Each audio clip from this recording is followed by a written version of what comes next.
Here's hoping everyone out there in listening land is having a red elephantastic day. Welcome into the latest episode of Behind the G, brought to you by Red Elephants for Red Elephants. I'm Katie B, and along with my co-host Adam Lindsay, we're going to weave you through some GHS sports. Beginning with Big Red Hoops, we're joined by student athletes Quintin, Mansfield, and JuJu St. Louis, both seniors for our boys and girls basketball teams respectively. Then we're going to take you to girls lacrosse, right? A hard left turn here, and get a preview of their upcoming season with Coach Luis Saldierna. That is a program that is growing year by year, and Coach Louis has a lot to do with why the growth is so extreme for our girls lacrosse program. Before we get to any of that, before we get to all of that, though, it's just me and good old Adam rambling on a bit. So what's going on? What anything? Well, first of all, I want to, you just used one of my favorite words, red elephantastic. Correct, yes. Which is an original. Yeah, it is.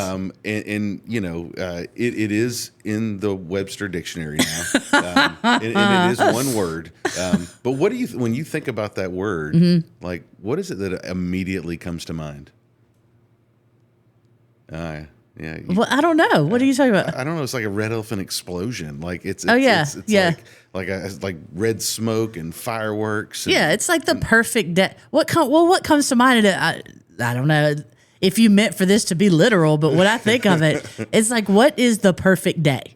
Like that's you're not that's wrong what on that. I think of when. Yeah. So like you sent. Obviously we've been battling many storms within this athletic department, but most recently 2 actual storms in some winter weather. And the other day, the snow, the snow had fallen. And listen, things are when a snow first falls, things are inherently prettier. It can turn the ugliest monstrosity. It can turn it beautiful.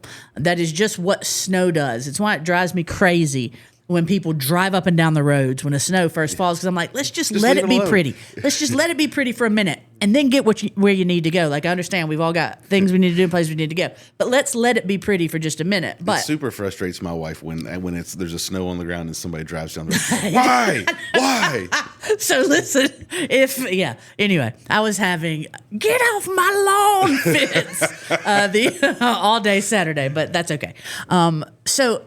And in Gainesville, and it's because this is my hometown. It's where I grew up. I've got very special memories of snowfalls with my family, and grew up in the center of town on Ridgewood Avenue.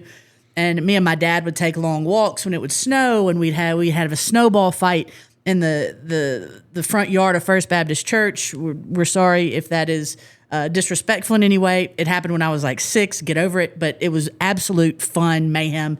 And then I don't know if you all out there listening remember, where the Publix is on Thompson Bridge Road, it used to be a big G and a big star. Like, and the big G was like a Woolworths. It was like it was like a Kmart. A big G in Gainesville. A big G in Gainesville and a big star.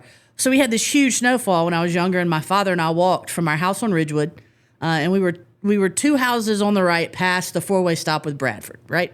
The second house past the 4-way stop on the right. So there's going to be a ton of people going by there now. yeah. Home of former Gainesville.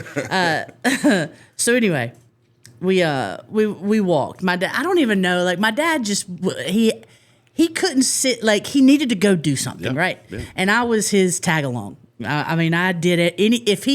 I did it. So he was like, let's go. And so we started walking, and that's when we had the snowball fight at First Baptist Church. And we get to Big G, and for some reason he bought me a tennis racket. That never really panned out, but it is what it is. And I can't even remember what we went to the grocery store for, but both entities were open, despite the fact that there was a heavy snowfall. And so anyway, anytime snow falls in Gainesville, I think of all the scenic places that are just turned more beautiful. And of course, nostalgia makes things beautiful anyway, but Bobby Gruen Field to me is one of those places. Absolutely. City Park is one of those places. And you sent me a photo. You sent me a few photos of, because you, like my dad, had to get out in it. That's what Adam does. He's got to get out in it. So he sent me a few pictures, and all I could think, the post, all I could think was, this is a red elephantastic day, because it's my perfect day. You're snowed in. Everything's turned more beautiful in a place I already think is pretty darn beautiful. And you get to sit around and be cold and look out the window, and it's just just wonderful. The snow certainly brings a calm. It does. To like everything stops. It quiets. It does. Yeah. I'm going to tell you when you started down talking about what a Red Elephantastic Day looks like. I'm going to be honest. Like days like Monday, where it's Tuesday, where there's no school, right? And our coaches are here, and they're having practice. That's a Red Elephantastic Day for me, which just honestly just sounds like summer. The entire month of June. Yeah. So that's a Red Elephantastic Day for me when our kids and our coaches get to focus on their task at hand and not be bothered by school, going to class. And truth be told, I enjoy days where it's a professional learning day where if for no other reason then you get to enjoy relationships. Yes. A little more naturally with the people you've built them with than when there are kids around, because you got to be careful when students are around about what you say, it's just a whole lot more structured. People have more time to sit down and chat. And whatever. So I enjoy those days too. But yeah, Red Elephantastic to me. And listen, we'd be interested to know in the comments at Go Red Elephants, Twitter, Instagram, Facebook. When you're listening in and get to this portion, go to the comment section. What's your Red Elephantastic Day? And you don't have to be a red elephant to have that kind of day, but anytime you have said it, and Adam did coin the phrase, by the way. Anytime you said, the first time you said it, I was like, oh my God, what this man has got to stop. But then, which she says a lot.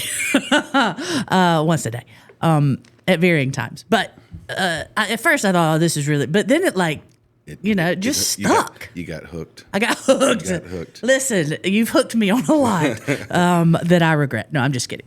But yeah, what's y'all's Red Elephantastic Day? And mine isn't just limited to a snow day. Sure.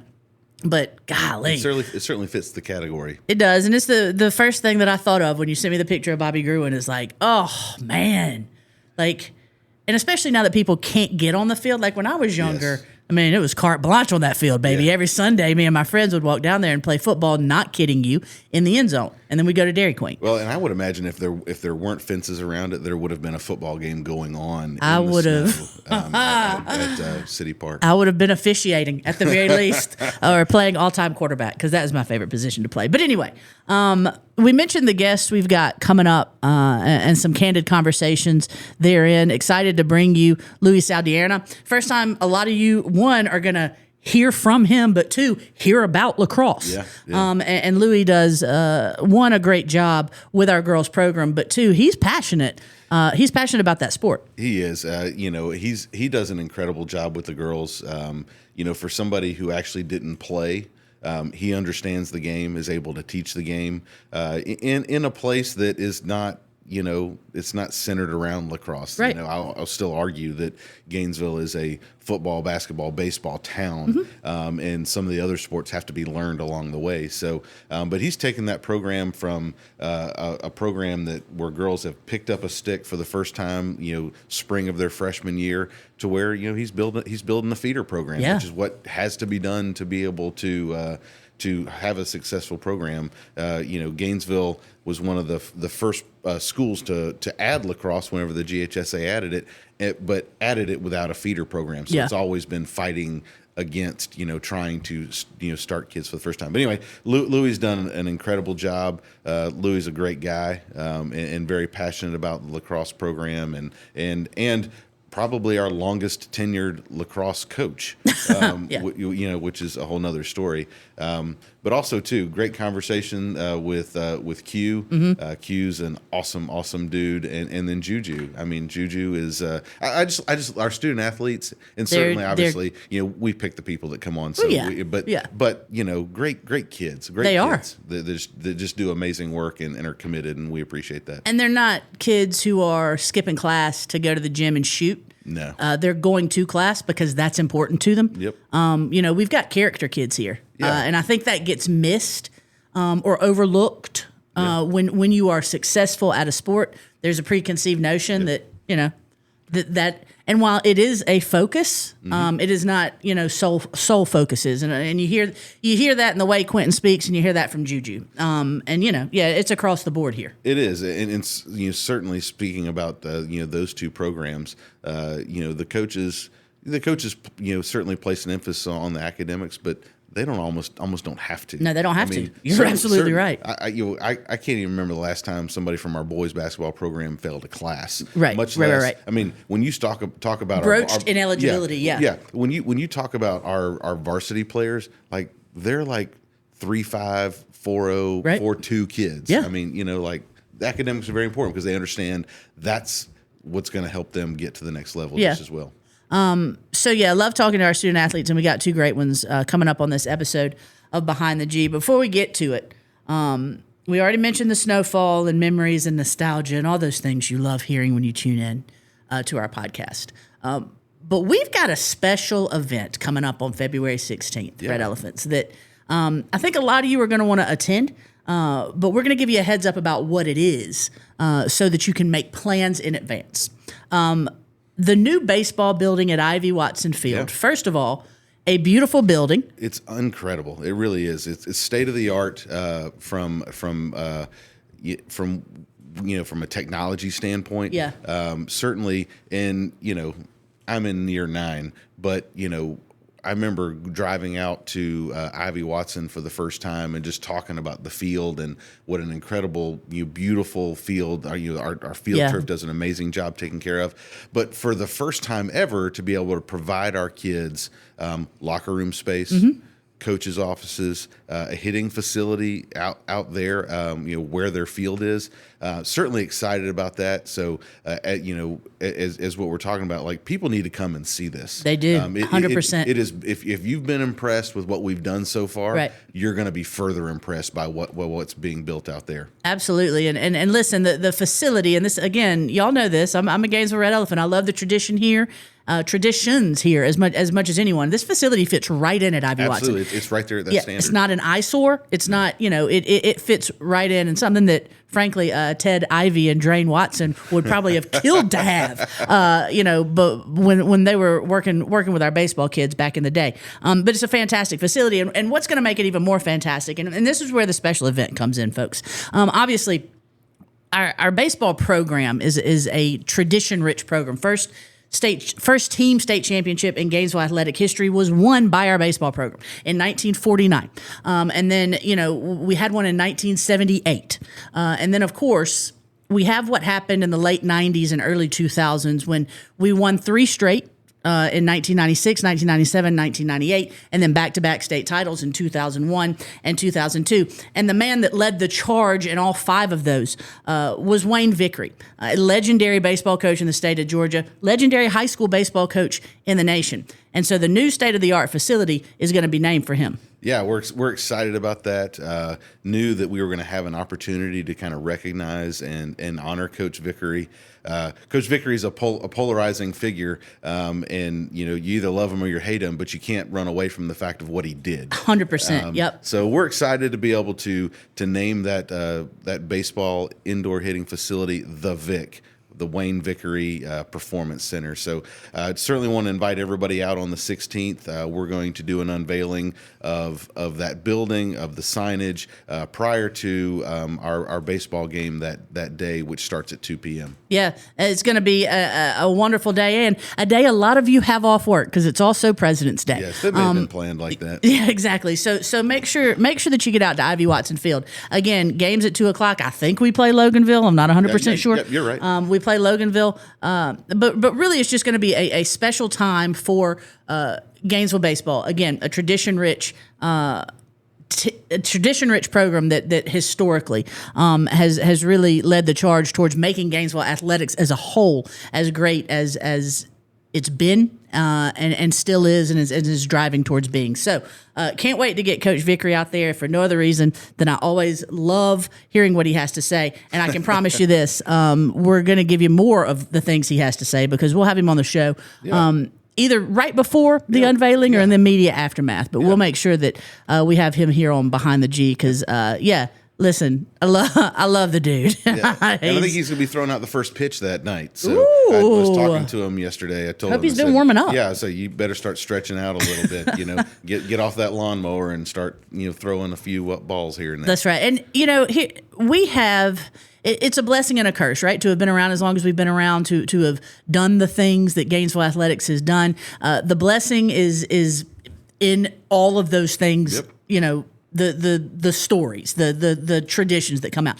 The curse is there's so many people that deserve to be honored. Yep. That deserve to have a street named after them, that deserve to have a facility named after them. And to get the opportunity, even though you can't name the field after anybody because it's named after two very deserving human beings, to have the opportunity to get to, you know, there's nobody in baseball so far more deserving than Wayne Vickery. Yeah, you just can't argue with what he did at Gainesville.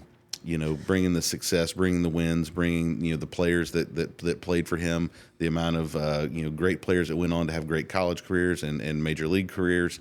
And when it boils down to it, Gainesville is about winning, and he knew how to do that.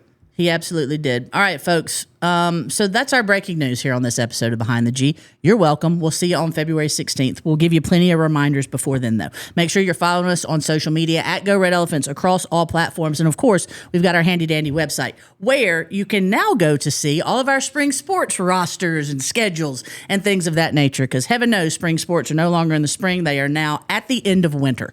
And it's going to be a busy February month. So, previewing spring sports with girls lacrosse coming up. Going to continue talking hoops with two of our senior hoopers in Quintin, Mansfield, and JuJu St. Louis. So make sure that you stick around, folks. We're so happy to have you here. This is Behind the G.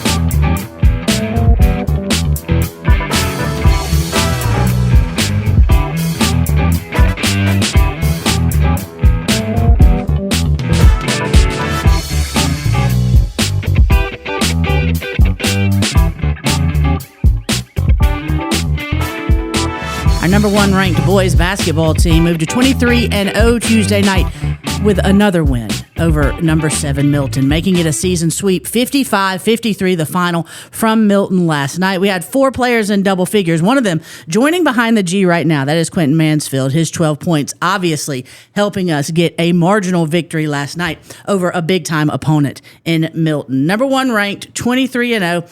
And I don't know what we're ranked in the nation now. I know last time I checked it was 20. Q, do you know? Yeah, it's still 20. It's still 20? 20th ranked in the nation in Max Prex. The disrespect. That's right. We're still winning. We're not moving up. I don't understand. But 20th ranked in Max Prep's high school basketball national poll. Don't know the last time we were ranked nationally, but we've been a mainstay in that poll. And number one in Sandy Spill's Class 5A poll for the majority of the season, at least since we beat Woodward and Dutchtown way back when at the beginning of the season. So Quintin Mansfield joining us now. So happy to have you here. Obviously, he's a senior, big-time inside guy. Some say he looks like the Cabbage Patch Kid on the court. But yeah, no, he's a killer inside for us and does a ton for our boys basketball team. So Q, first question. Obviously, we want to go back to the game last night at Milton. Tough environment to play in. And it doesn't matter if we've got the personnel to beat Milton by 20. They're always going to have a good team. So take us through last night's game. Well, you know, Milton has a good coach, a good team. They brought a great atmosphere with their student section last night. So it was just fun to play in. And, you know, they went on a run in the third quarter, so we just had to battle back in that fourth and come out with the win. What does it feel like? I miss that feeling of being on the road and the whole crowd's against you. Yeah. You know, so take us through like the huddle moments. What are those like for you guys to keep yourselves focused in? Yeah. You know, it feels great to play in an environment like that. And we really just focus on staying level-headed, playing our game, you know, not feeding into the atmosphere, just playing our game and not doing anything out of the ordinary. Was there at any point? I mean, because you know, Milton's student section was pretty strong last night, and they were pretty vocal. They were targeting you a little bit last night. Yeah. Does that ever get to you? Do you ever hear them? Is there somebody that's like says something that's like that gets under my skin? Anything along those lines? Nah, I mean, I hear it, but I'm just focused on winning, so. Yeah, whatever. That stuff. Listen, we had way back in the day, Quintin. I graduated from here in 1997, okay? So we're talking way back in the day. Had a little point guard. I'm not going to say her name only because of how I'm about to describe her, and I don't want it to seem disrespectful. But she had a tanning bed in her house. Mm-hmm. And so she tanned a lot in the tanning bed. And so when we would go play certain opponents, Pickens being one of them, their student section would holler out to her. They would target her every time. Now, she wasn't the leading scorer, that was me, and they just called me a ball hog while I was dropping 40 on them. But that they would target her and say, fake and bake. Every time she'd go shoot a free throw, fake and bake. But to your point, like, it kind of propelled a better performance. We ate those little targeted things up, found it funny. There's no disrespect felt in moments like that. Does it fire you up to sort of be targeted by a student section? Yeah, I mean, it feels good because, they're heckling at you for a reason. Yeah, no doubt. They're heckling at you because you're wearing them out. That's right. Right. And Quintin's known for always he has those monster dunks that that kind of set our fan base on fire, gets everybody on their feet. So, Quintin, you first of all, you're one of my favorite players to watch. And you're one of my favorite players to watch because I see how hard you work off the court. Over in the Valentine Center, you're constantly in the gym. I watch you on the cameras here from the office. So that sounded a little weird. It did, but yeah, okay. I hope that doesn't get no, he meant on the basketball court. Yeah, sorry. Wow, I just stepped right into that one. It's all good. Anyway. Point being, you're a hard worker. You've got that incredible work ethic. You've signed to go play at Troy next year, and we're obviously excited about watching you next year. But as we talk more about this year, being 23-0, all of the hard work that you've put in here last year and this year to get y'all to that point, what does it mean to you for your team to be 23-0 right now? Well, it means a lot because after our loss last year to Sprayberry, we only had like a week off and got right back to work. Right back to it. So, I mean, just capitalizing this year, being 23-0, it means a lot. And, we really want to be playing until March 13th, win that state championship. Yeah, absolutely. I like that you know the date. That's what I'm talking about, though. Absolutely. That's the focus. I noticed a change. I noticed it when Coach Niblett took over football 4 years ago. And I noticed it when Coach Brown took over baseball a couple years ago. Then noticed it when Charlemagne took over basketball. We have a list. We have a schedule, a spreadsheet that has everybody's schedule on it. Mm-hmm. And when those three men took over their respective programs, they immediately put the dates of playoff games in there as an expectation to know our season doesn't end until March 13th. Yep. Our season doesn't end week 10 when we play whoever, Lanier, to end the regular football season. Yeah. The expectation is that you move on to the playoffs, and then you do something special in the playoffs. Gainesville's not the kind of place where just getting there is good enough. Yeah. That pressure, do you actually see it as a privilege? Yeah, I definitely do, because this is such like a historic program with tons of wins.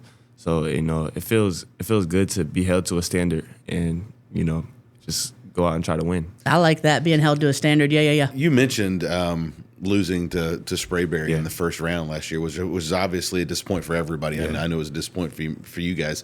How have y'all used that as motivation to get you to the point that y'all are today at 23-0? It's really just feel to us. I feel like we played a little soft that game, so just playing harder and not letting us get upset again. So when you look back at this season, we've had some really big wins. Obviously, KDB mentioned beating Woodward, beating Dutchtown. I'll go back to the Johns Creek game. I thought was an incredible game. Obviously, any win you get over Milton's a huge one. For some reason, they always have a tendency to come down to the wire. What's been the biggest game for you this year? I think probably those Woodward and Dutchtown games, because they were early on in the season, gives us like a little playoff preview, because we're probably going to see them again in the state tournament. Absolutely. Quintin has been injured. For those of you maybe just now coming to the boys basketball table, maybe you missed a couple weeks for personal reasons or whatever the case may be. We've been good the whole time, so you're welcome. But Quintin was injured for a few of those games. The resiliency it takes to come back from injury and just sort of fit right in. Resiliency, obviously, to come back from an injury, that's the word I'm looking for. But there's a certain kind of demeanor you have to have when you're sitting on the bench and you're watching that allows you then to just come back and get right back in the fold and play. What were you doing in those games in which you were injured to allow yourself to come back so seamlessly? Well, I feel like my energy off the bench and like kind of being like a player coach really helped me feed into that, and seeing my teammates' mistakes and what they do well, just being able to carry it over when I come back. I feel like that really helped a lot. So I hear you mention, your energy on the bench, and boy, that has stood out this year, hadn't it? Absolutely. The way that you all cheer for each other. We said it during football season about that team. And there have been other teams where the connectivity of the guys in the locker room, the connectivity of the players on the court has been very, very evident. And I see it in basketball in the way that the bench reacts to what happens on the floor, right? How connected are you guys, and how important is that to the run y'all have gone on this season? I mean, it's very important. We spend every day together, so we have really no choice but to be close. Yeah. And I feel like this team, we like each other a lot off the court. So it just carries on to the games. So when you think about your team, because I think every time somebody from the team gets interviewed, they talk about the connection, the chemistry on the team. So who's the funniest guy on the team? I like to say me. Other than me, I'd probably say probably Sebastian. Sebastian. I can see that though, because he's probably like behind closed doors. Yeah. He's the one just absolutely getting everybody. But around here, like, you can't get him to say no. Yeah, What's the same thing with KJ? We were talking about which one of you guys, because heaven knows if we could have one of our student athletes on. If we would do a multi-show week, just to be able to talk to all of our student athletes. We were talking Coach Gibbons about who we should have on, and so what about KJ? And he was like, he'll say stuff, but not on a mic. Does KJ talk? Is he a talker on the court? Yeah, he talks a lot. He's a leader, so yeah, you got to talk on the court. I love it. We do this thing with our student athletes. We don't have to wrap up here, but it's a good time to do it because you just peppered him with a quick question, and we got a good answer. But I like to call it the starting five, and it's just 5 quick hitter questions. Okay, and Adam, feel free to throw one in. Because I didn't prepare any, because I forgot that this is a thing I want to do until we got in here talking to Q. And so anyway, we're going to get started. So what's your go-to pregame meal? Probably like some type of pasta or, chicken, protein. What is your go-to warm-up? Like, do you listen to music? Do you meditate? Like, what do you have to do before a game? Definitely stretch. They consider me a little bit of an old man. So it takes a lot to warm me up. When you get warmed up, you jumping out of the gym. Yeah. That's what I said. Yeah. We've got this, and we'll get to the last 3 questions here shortly. There's this great picture. Q, I don't know if you've seen it, and it's actually a sort of montage of pictures. Last time we were playing Milton, I can't remember who it was. Charlie, maybe it was Kevin Curtis that just got a monster dunk. It was late in the game. It might have been a Brandon Evans. Might have been a Brandon Nelson. Why can I not think of his last name? What's going on with me? It's Brandon Nelson 3-pointer. But there are this montage of images from the bench of the celebration and the aftermath of a big play. Yeah. The height you get, flat-footed, and it's like you're suspended in air. Yep. I mean, just absolutely remarkable. So anyway, I wanted to go look for those pictures, photo gallery on GoRedElephants.com. Last time we played Milton, I'm telling you, you need to frame it. It needs to go on a poster. It's pretty remarkable. So anyway, last 3 questions. What is your favorite Charlemagne Givens saying? It's more about us. He says it before every single game. It's more about us. Yeah, not to focus too much on the opponent, but just play our game. What was the quote that in y'all's senior write-ups, everybody said, when y'all get on a bus? Oh, Gainesville ain't getting no closer. What does that even mean? He says every game. Really? I feel like every away game is probably about an hour plus away. Yeah. So he's just like, let's go. Let's get on the bus. Gainesville ain't getting any closer. Absolutely love that. We'll have to ask him about that next time. We need to. Okay, you got one for Yeah, him? well, I got 2. Okay, go. Ooh, good. Favorite candy? Gushers. Gushers? Yeah. Okay. And Are you, hold up, really? Yeah, that's my favorite. Yeah. My grandmother, and maybe this goes to you being the old person. my grandmother had this gum, and it came in a like Hubba Bubba type pack. Yeah. And you bit into it, and stuff squirted out. Do you know the gum I'm talking about? I know, but I remember. And so you say Gushers, and I immediately go to my grandmother. That always made me a little uncomfortable. Listen, it's like a surprise in there. I'm not sure. I'm not sure I want that. Cue the old man candy. Anyways, last question for the starting 5. All right. Outside of Troy, what's your favorite college? What's your favorite college team? Basketball wise, probably Duke. I feel like that was always one growing up. Gummit. Let's go, Duke. Always surrounded around here. I'm a huge Duke fan, Q. Yeah. I have been. Tar Heel on the side. Anyway, I want to go to one more question or topic here. So going back to last night's game, I'll set the stage for it. We've got the ball on inbounding the ball with 6.4 seconds left. Ball gets thrown into KJ, and KJ does something that he never does: mishandles a ball, and it just rolls right out of bounds. 5.5 seconds left. We're up by 2. Milton's got the ball with an opportunity to tie, send it overtime, or win it. What was going through your mind, number one, whenever you saw KJ mishandle the ball? And I'm saying that because he never does that. Yeah. KJ's the guy you can count on. And then the mental preparation for getting prepared for that last 5.5 seconds to secure the win for us. Well, I mean, KJ doesn't do that too often, but I was just things happen, so I was just being motivated to my team to just tell them worry about the next play. You get a stop. And I was really confident that we would get that stop right there. I want to ask as we wrap up, Q, and you heard Adam mention he's going to Troy. He's committed to Troy to continue his basketball playing career. Division I level, listen, is tough, but he's shown the work ethic so far to make it through with ease. I'll be honest with you. At the beginning of the season, when we were talking to Coach Gibbons, we talked about how obvious it was y'all's collective work ethic because of the changes we saw in body types. Yep. And the one person we pointed to was you. Yep.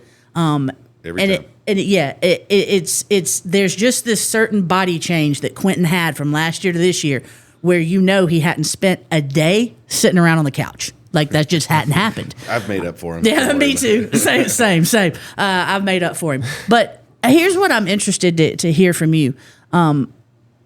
What is it in your game that you need to work on to be as successful at the next level as you have been at this level?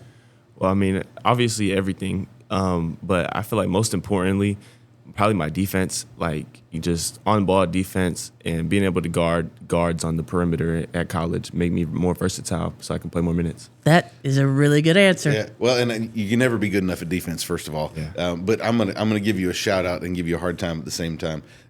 Last night went 2 for 2 from 3-point. Now I got to be honest. Did you really? Now, I be in timely. Let me tell you, if I saw that man pull up, I'd be like, "Yo!" Well, that's what I was going to say. Is Quintin steps out on the 3-point line, and I'm like, and he throws him, "Dadgummit, Q, that's not your game." And then last night made me look like an idiot. But I'm going to throw my last question out here, Q. You are known around here for the monster dunks. Yeah. So. How does that happen? Like, how do you set yourself up to be in the right place for picking up those rebounds and just jamming them home? How do you do that? Well, like it's really all about floor spacing. It's dunker spot, so like a little bit under the block and like between the baseline.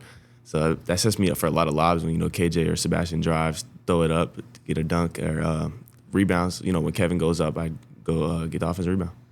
You do an incredible job of it because we can count on you for like 2 or 3 a game, and you get the fans on their feet when you. I'll be honest with you, as a former hooper, 1 a former hooper, 2 a former female hooper, 3 a former white female hooper. And y'all know white people can't jump. Let's stop acting like they can't. Did y'all talk about dunk space whenever? We did not. We did talk about floor spacing, but there was no dunk spot on the floor. We did have a baseline out of bounds play because we had an All-American soccer player on our basketball team. We had a baseline out of bounds play that involved a header. That's not a lie, but we did not talk about dunk space.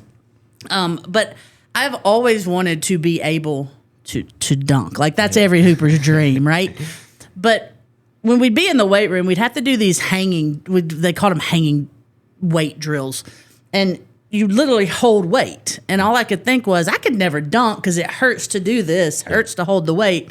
And obviously, when you dunk, you're on the rim. Like, does that hurt at all? I mean, I feel like how much weights we lift, my fingers are already all cut up, so I'm just not used to it. I got you. That's funny that the dunking part that you're concerned about is hanging on the rim. It's not getting up No, there. It's I hanging. want to. No, right? Yeah. Because Well, it's once the you get up hanging. there, you ain't coming down. But it's the hanging on the rim that's like showing everybody I up, got right? you. You know I what I got mean? you, yeah. That's sort of putting it in everybody's face, which is the kind of thing I like to do.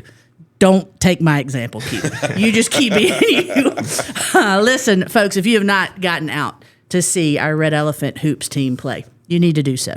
You've got one more regular season opportunity, and that is coming up this Tuesday. They will take on Johns Creek. You heard Adam mention the Johns Creek game from last time. I think it was a 1-2 point win. Yeah, it was a great win. For our boys, Johns Creek, another one of the top 10 teams in Class 5A.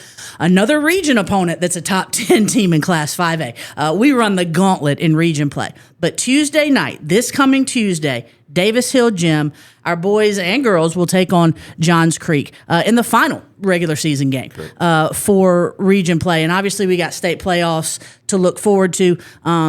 Fingers crossed, because we got the region tournament we got to look forward to too. But get out to Davis Hill Gym and see our boys play. In the meantime, they go on the road Friday at Seconder, looking to keep the undefeated season rolling. But even if they don't, we want them to be number one on March 13th, like Q said, not necessarily today. Quintin, we love watching you play, man. And more than anything, we love that you're a representative of Gainesville High School because you do it the right way. Absolutely. You're the epitome of what we want our student athletes to be. And it's been a pleasure talking to you, my man. Thank you for having me.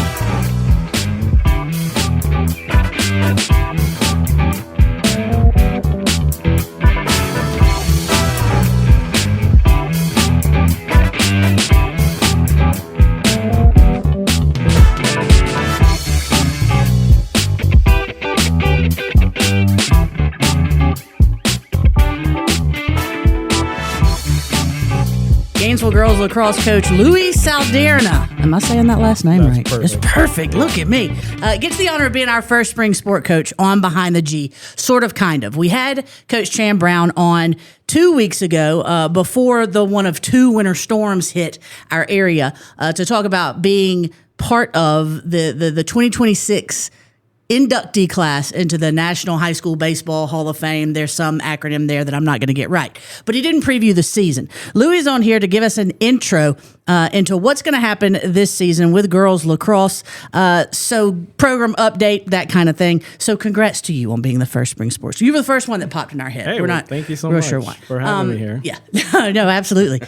So girls lacrosse coming off a season which went 5-12. First year playing region though, and got a region win, which was huge for you guys. They'll kick off, tip off, stick off. We'll get into what it is y'all do to tip off a game. The 2026 season on February 9th at Lakeside, Atlanta. First home match is going to be against Oconee County on February 12th. When I was looking over the schedule, that's the first of 9 straight home matches that will be played on beautiful Bobby Gruen Field. So, Louis, welcome into the show, my guy. How you doing? Hey, I'm doing very good. Thank you so much. Yeah, we're gonna have to have a conversation about the whole 9 straight home games. Listen, I thought we had outdone ourselves this past fall when we had 7 overall home football games.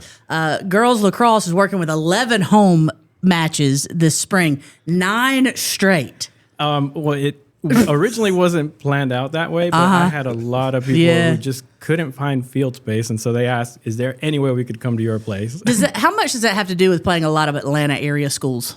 It happens all the time. Everything to do with it. And also because they're so far away, we also have transportation issues. Not from us, but from other schools. They're always talking about how can we schedule the game a little later because buses. We're having trouble getting buses over to your school. That's interesting. That comes up anyway. We don't need to get into how this circles back to a conversation we had, I don't know, 2 months ago when they put us in a different region and then took us out of that region, and the reasoning for having us. Anyway, we don't need to get into all that stuff. So, Louis, listen, you're in your 4th year. Is this right? That's correct. Yeah, 4th year coaching girls lacrosse. So from where the program was when you first got here to where it is now, I see a lot of improvement. Again, I'm looking at it, though, with ignorant eyes. You're not wrong. You're not wrong. I see a lot of program improvement, though. What are you most proud of in your 4 years / most looking forward to this year? I think the thing that I'm most proud of is creating a future for the program. Yeah. I think when we first started, you need 11 players on the team. And I think we were at 13, 14 players before when I started.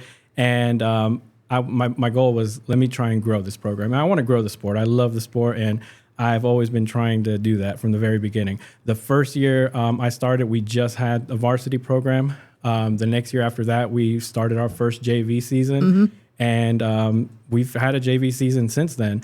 And actually, even this year, we've started our first elementary league. Oh, wow. That's going to continue to grow. We had 30 girls come out for our elementary league, and that was a huge turnout.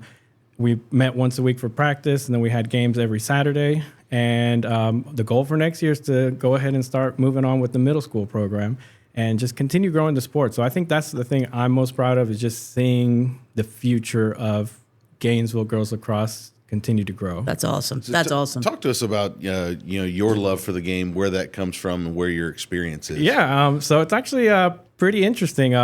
I graduated here from Gainesville, and they didn't have lacrosse when I was here. And it wasn't until after a couple of years after I graduated that my brothers decided to play lacrosse here at Gainesville, and they needed help with that. And so I went out there with them at home, and we went in the backyard, and we just started. I started doing drills with them, and before you knew it, I was just basically coaching them. And that's how I started, just helping them out, and that's how I learned the sport, and I came to fall in love with it.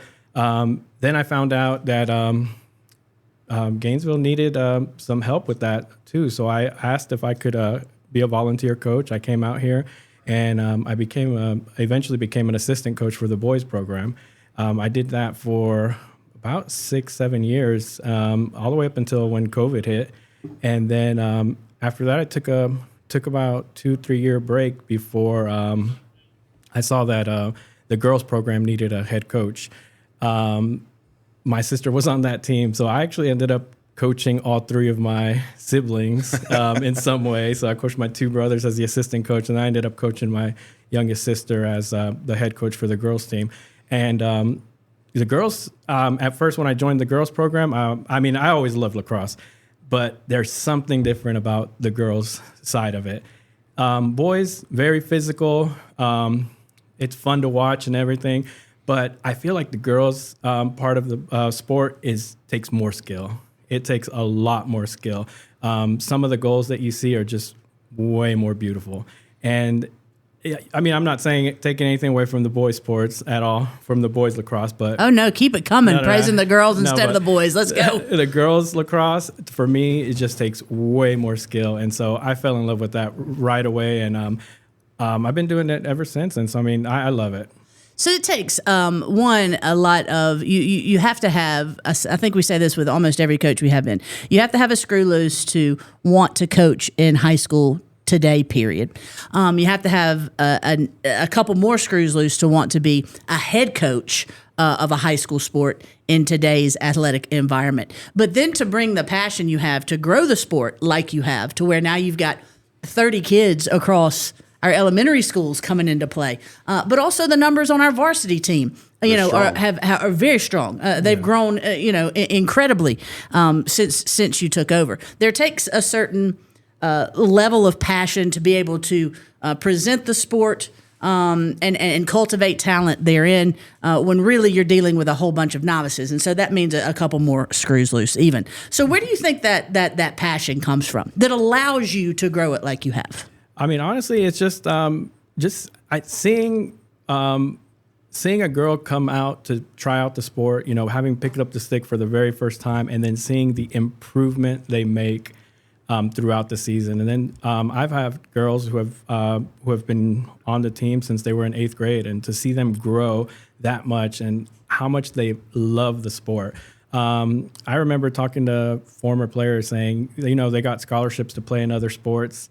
Can I say their names? Absolutely, yeah. You guys know Thomas Niles? Yeah, Thomas Niles. He when I coached him, I was assistant coach for the boys. He ended up getting a scholarship to go play football, but he told me, he's like, I really wish, if they offered me a scholarship for lacrosse, I would play that in a heartbeat. He's like, I love the sport so much. And I think that's seeing the kids fall in love with the sport and not knowing anything about it, and then falling in love with it so much that they're working on this outside of practice. They're working on the weekends. They're working on during the off season, and they want to get better. And just seeing that growth. And then when I hold things such as summer camps, or I do the youth lacrosse league, I have lots of people who have already graduated who want to come out, and they ask for help because they still want to be a part of that growth and that That's program. awesome. Yeah. And that's great. And I want to commend you, and I'll give a little backstory on this, but I want to commend you on your commitment to the program and your consistency for more than anything else, because I know in my first 5 years here as the athletic director, we had 4 head coaches. And it was just a constant revolving door. And it's difficult to find a lacrosse coach. Number one, it's difficult to find a lacrosse coach that knows what they're doing, which is what we dealt with in those prior years. People were volunteering to do it, and they're having to go home and watch YouTube videos on, how do you play lacrosse and those kind of things. So certainly appreciate your commitment to the program and sticking around for 4 years, but also your commitment to grow the program. Because as you said, you when you took over, there were 13, 14 girls, and now you have one of the strongest programs as far as numbers is concerned, and you've done a great job getting into the trying to build a feeder program, because I'll never forget, right when I took this job, I had a parent that came and met with me and wanted to talk about lacrosse. I think it was a boy's parent, but at the time both programs were kind of parallel at the same time, struggling. And I believe Gainesville was one of the very first schools that whenever the GHSA started lacrosse said, hey, we're jumping in, which, was very difficult because there is no feeder programs for lacrosse. There is no club program anywhere in the area for lacrosse, and there's still not really for us. But anyway, the parent came and met with me and wanted to talk about, number one, hey, we've got to find another coach, and how are we going to support the program? And so I was just having a conversation with the parent, and they were telling me, I didn't know anything about lacrosse until I was down on the T-ball field over at City Park throwing baseballs with my kid, and there was a lacrosse game going on in the stadium. So it's kind of funny how our program has kind of just transitioned to where now kids are starting to pick up sticks earlier instead of parents going out in the front yard and throwing a baseball. They're now getting to the point where they're going to go, throw lacrosse balls. I don't know what that technical term is. We're going to get into some of the technicalities here because I'm interested in it. I find what Adam said to be interesting too, because isn't that sort of how the genesis of things becoming great is that organic build from the bottom, correct, right? Yep. While the lacrosse program started at the top, right? Gainesville High School. It has been really wild, at least from somebody who knows nothing about the sport. I still see it as a very northeastern sport. It is. And to see how it has, while yes, it started at the top, there has really been this bottom growth that is sort of facilitating, as you said from the jump, the future of the programs. Oh, yeah. And of course, you have been a key cog in that. So listen, a lot of our listeners out there, and I hope they are still listening to this segment and didn't just skip past it because we don't know anything about lacrosse. For one, because Louis is such a great dude and a great coach for us, but also because did you think I wasn't going to ask the questions? Because I don't know anything about it either. I do know that I love to watch our girls play it, but I don't know what I'm watching. So I started off by saying, in basketball, you've got a tip off, right? Yeah. In baseball, a first pitch, obviously. In football, a kickoff. So what is that meeting moment in lacrosse? What's that called? That's called a draw. It's called a draw. Okay. And so you'll have you have 6 players, 3 from each team in the middle. So you'll have the 2 players in the very middle. They do the draw. And so the ref will put the ball in between their 2 sticks. And when they blow the whistle, they've got to throw the ball up into the air. And then the survival of the fittest. Basically, Let's go. The first they crash in from the wings, and the team that gets the ball, they start heading towards the offensive side of the field. So just like with soccer, you've got 11 and 11. Yes. But you don't. So let's take like a Finley O'Callaghan, a Harper Everett. Yes. You're attackers. Yes. They don't cross over to defense. Well, if you're on attack, if you play strictly attack, you are only allowed to be on the offensive side of the field. Okay. If you're on defense, you're strictly only on the defensive side of the field. But then we have 3 players. They're called middies. Right. And they're allowed to play both sides of the field. So they're allowed to go on the offensive side and the defensive side. Oh, okay. Yeah. Go. Well, I was going to say, what this reminds me of is old school girls basketball. Oh yeah. Remember when? I mean, neither one. Hey, of us. Mom, if you're listening, the guys you played. Neither one of us were around then. No. But there was a time whenever basketball they couldn't cross midcourt. Right. So my mom was not allowed to. She was not allowed to cross over to offense, which is crazy considering what I anyway. That's a whole other thing. But yeah, you're absolutely right. The mid. Okay, so riddle me this, Batman. So the attackers can't go to defense. Your specific defenders can't go to offense. The middies can go both. Yes. I see strategic substituting. Like watch Notre Dame when that coach, the Notre Dame men, their coach had been there for 40-something years and played for 7 national championships and never won one. And so I'm a sports fan. I love a good story. And so I'm watching Notre Dame, and I can't remember who they were playing. Maybe Yale or somebody, I don't know, for lacrosse men's national championship. Yes. In Division I. And they end up winning. But I'm looking at the substitution patterns. It makes no sense to me. Explain substituting. All right. So substituting, it can be quick, real fast. Think about it like hockey. You know how they just rush off the bench and then new bunch of players come on? Right. That's sort of how we do it. The thing is, though, we can really slow down the game. So if we move it over to the offensive side, I can get some of my players to just slowly work the ball around X. And around X means behind the goal. Okay. And so they'll work the ball behind X to just slow the game down a little bit. That way I can move in some of the more strategic players, like you said, maybe some of my best shooters. You sub in the middle of play. Yeah, middle of play. I have to call out the player out first, and then I'll bring in someone else in. So, like, for example, Harper's a good example. She's a midi, but middies run back and forth, so she's usually resting. And so when we get it on the offensive side of the field, I'll put her in on the offense because she's a strong shooter, and so we need her out there. And but yeah, the substitutions can happen right as the game's going on. So the good thing is when it's on offense, we control the tempo of the game. And so if I need to make substitutions, they know that they need to work it around behind the goal, and we need to slow the game down, finish the substitutions. Then we end up doing a play call, and then that's when they know they can get started. And that's what I think is funny whenever you watch a midi running down the field and they're going to sub, they'll kind of run into the box on the offensive side, and then on the defensive side, a person runs out real quick. Yeah. Swapping out real. Okay, I'm seeing humorous to watch, in my opinion. The integration of different sports with different sports. Yes. If this makes sense. Yes, absolutely. So, it sounds a lot like hockey. It sounds a lot like, but also when you talk about you're running a baseline out of bounds play is basically what you're talking about with the ball behind the goal. Yeah. Mm-hmm. And you wait until you got who you need in, and then you call the play. Well, that's baselines out of bounds in basketball. Yeah. And then you've got your obviously there's a handball element to it, but with sticks. I had a former college teammate who actually played for Team USA handball in the Olympics. Yeah. Random as all get out. She never got off the bench for us in college, but she played handball. And so there's an element of, I got to know handball as a result, an element of handball in there. So when you first got started and you were coaching your little brothers, that kind of equipment couldn't have been readily available here in Gainesville. No, not at all. Yeah, okay. So what did y'all do? You have to order it from up north. Yeah, okay. There you go. And they'd have to ship it down here. But yeah, it was really hard to find anywhere. Like now we're lucky. We can go to any sporting goods store and we can find it. It's like you said, it's becoming way more popular. But back then, we had to order it and wait. Yeah. I think it's remarkable to think about, and I just mean in Louis' tenure, the growth of the sport. Yep. And we hope to see it on the boys' side too. Yeah, absolutely. And I think we're in a situation, and obviously we'll talk to the boys' staff at some point, but I think we're in a place where we're going to have a little bit more consistency. Absolutely, yeah. And so, although we had another change this year, we did. But I do think we're going to get more consistent. So let's turn our eyes to this season. Tell us, who the key players are, what we need to keep an eye out for this season as we turn to 26 lacrosse. Yeah, for sure.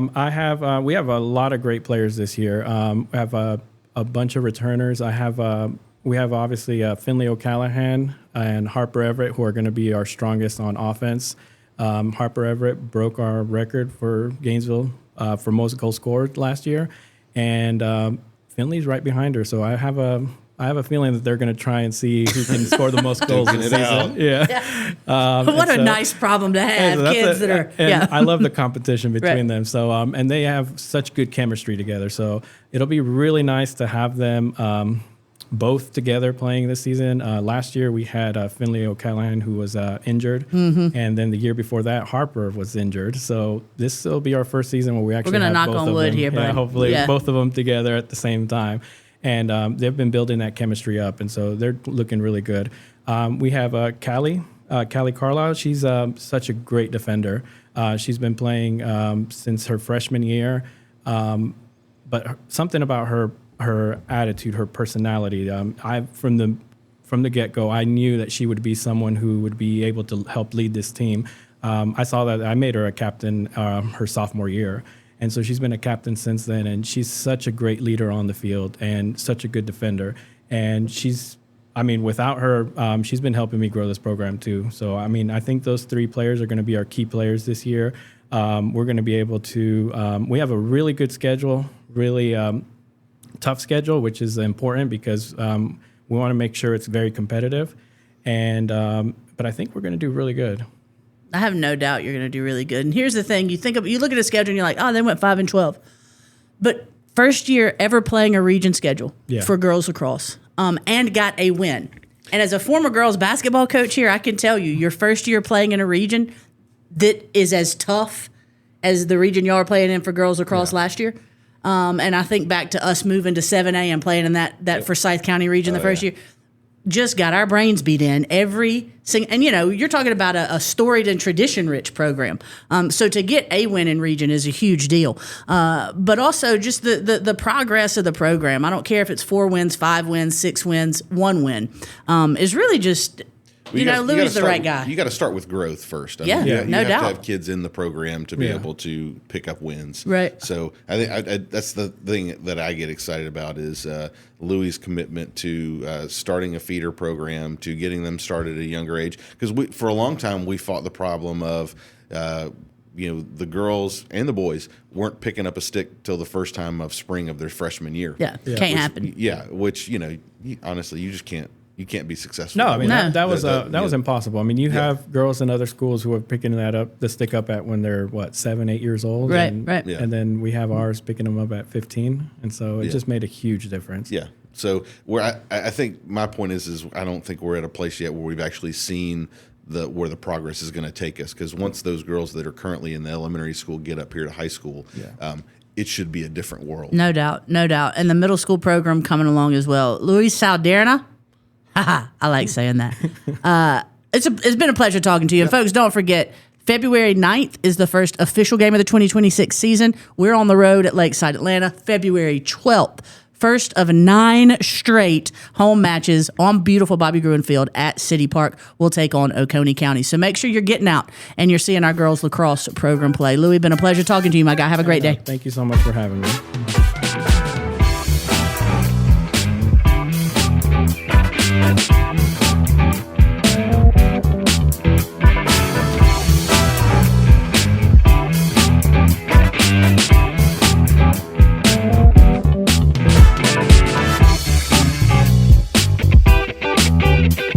Earlier, we had the pleasure of having on senior boys basketball player Quintin Mansfield. His boys team fared a little better than the girls team last night at Milton. We ain't going to get into much of that game. However, the girls had a 30-point win on senior night against Roswell, and this coming Friday will take on Seconder on the road before wrapping up the regular season, wrapping up region play with Johns Creek at home next Tuesday. We invite you all to come out. Davis Hill Gym, the location, you know it. Girls will start at 6, boys at 7:30. We have the absolute pleasure, speaking of senior night and final home game, of having senior girls basketball player JuJu St. Louis with us on Behind the G Now.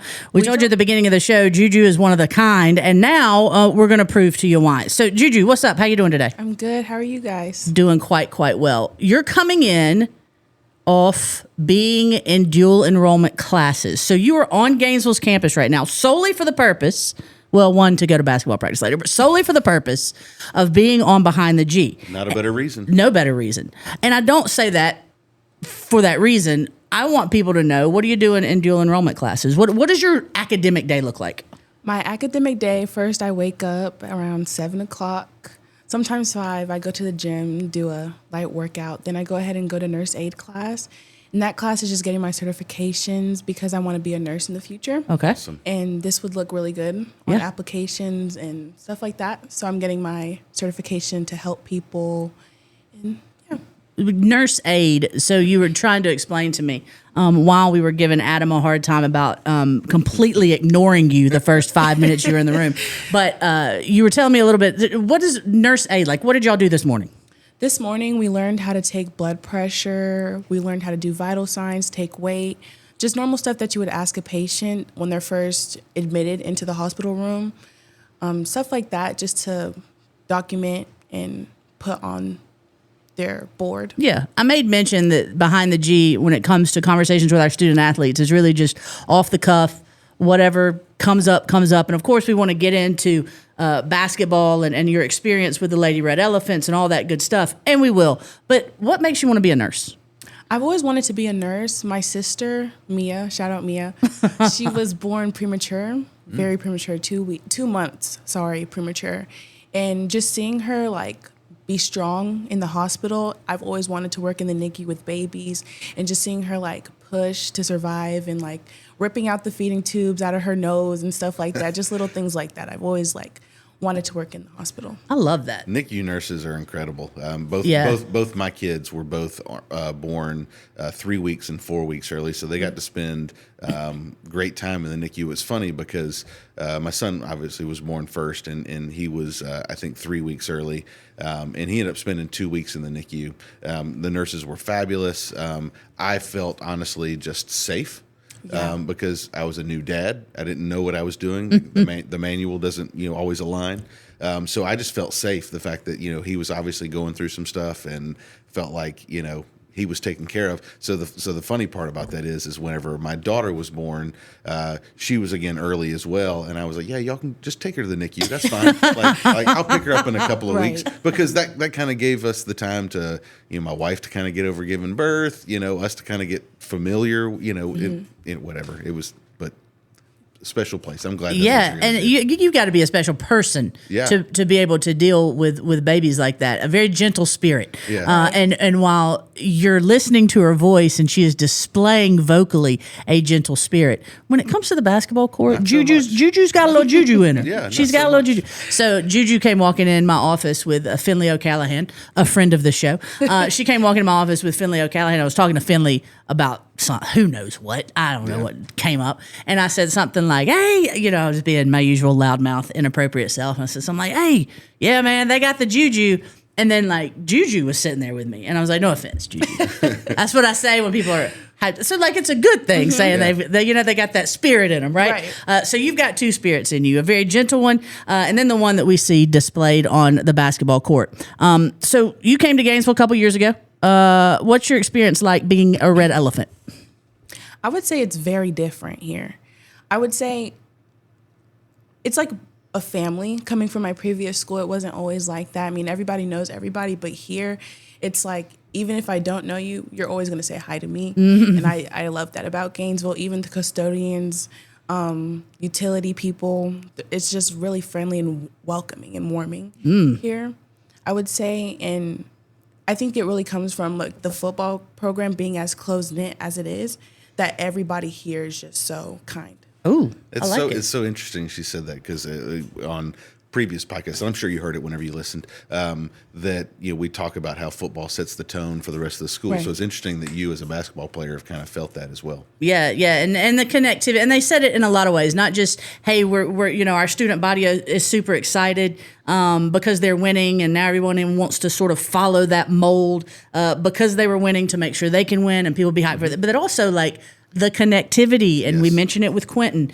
You girls have it too, but the connectivity that's on display sets the tone for other programs. All sorts of things are really trickled down from football. So yeah, it's interesting you say that. What's this year been like for you? This year has been overcoming adversity. I feel like just noticing adversity and how to overcome it. I feel like this year has been a lot.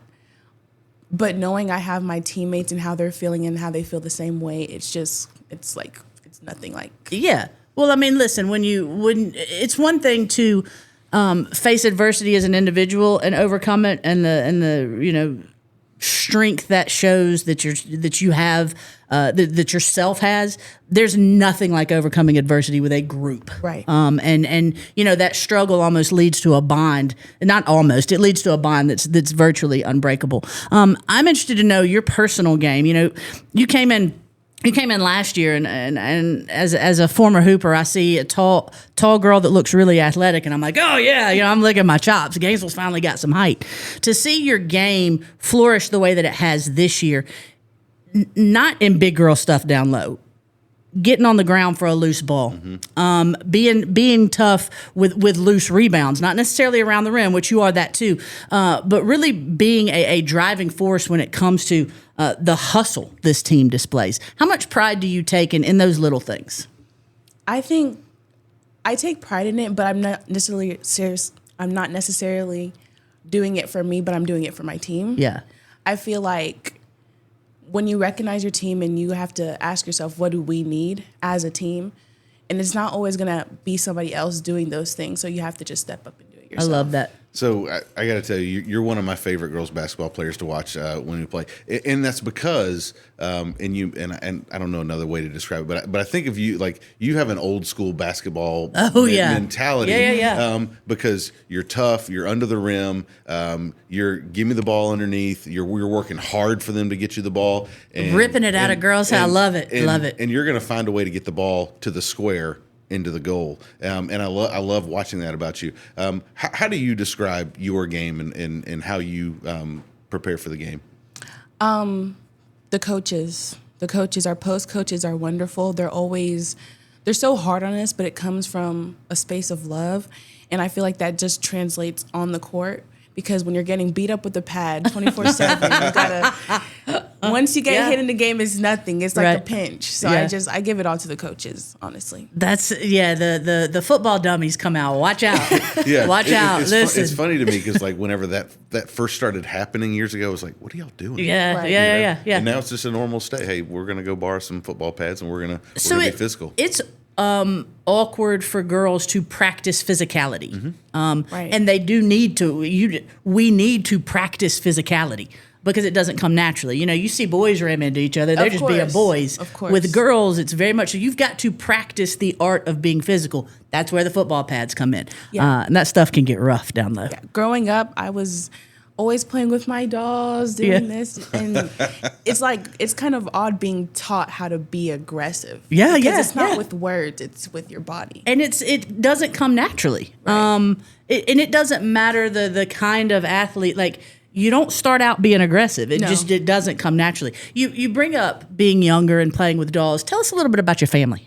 So I have a Haitian background. They're all from Haiti, born and raised, and they came here. So my dad, he's actually a nurse, and my stepmom, she has her own clinic, her own practice. It's called You First Healthcare, and so she's a nurse practitioner. So that always comes in handy when I need when I need a physical. When JuJu ain't feeling the JuJu, it comes. I got you. Right, and so my mom, she's a nurse, and she was a nurse. She recently had a stroke, so she wasn't able to keep working and stuff like that, but she's doing fine now. When did she have a stroke? She had a stroke 2 years ago, and but you said she's doing okay. Like literally, she's always she's here in the red elephant. Okay, I got you. I love it. So overcoming adversity. We started this conversation, talking about you and the team but you personally have clearly had to. It's tough when you see your mom struggle. Right. What was that time in your life like?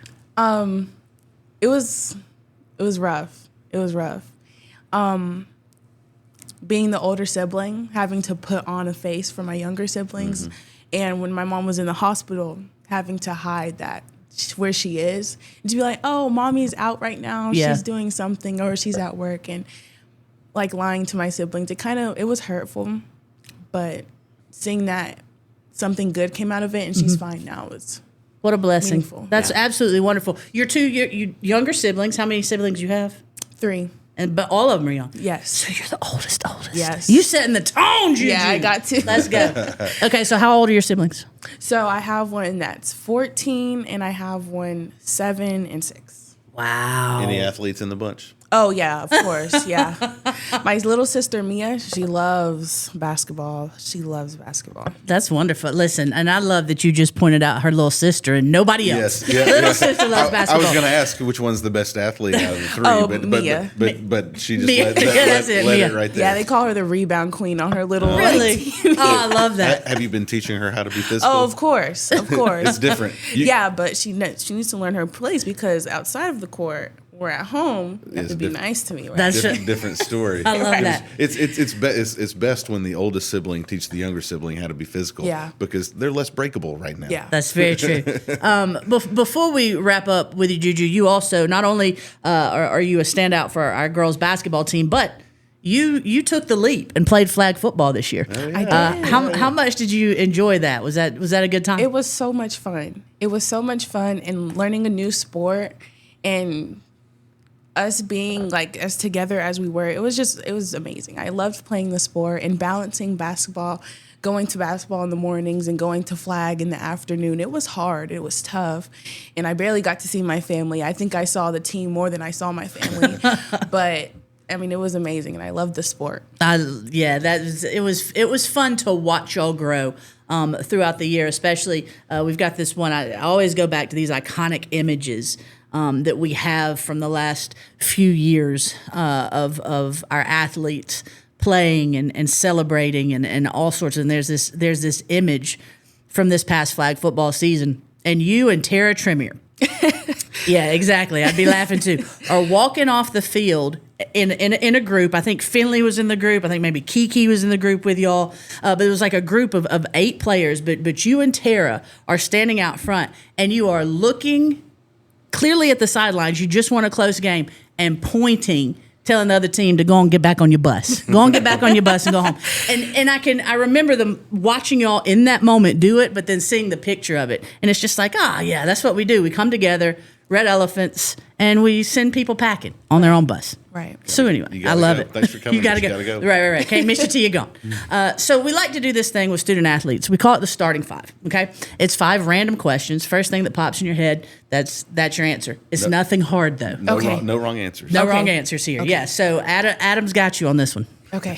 So I had to prepare because I'm not very good off the cuff. All right, so here we go. Number 1, what is your favorite song to listen to prior to the game? What do you have to listen to before you go out? It's a good question. I'm more of a gospel girl. Okay. Really? I'll put on some gospel. go. Okay. I'll put on some gospel. I like that. Okay. What is the story behind your number? How did you choose your number? That's a good question, Adam. I can't say that it was the only one left, can I? Hey, sometimes that's how it happens. Listen, that you just described your demeanor as a team player right there. I love it. Okay, if you could choose your number, what would it be and why?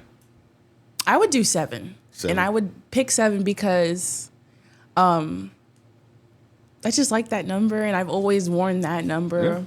Yeah, I played soccer throughout the years, and it's always been Did you really? What position? left back. Learn something new every Listen, day. I'm telling you, man. All right, so you're walking through Quick Trip. What you picking up?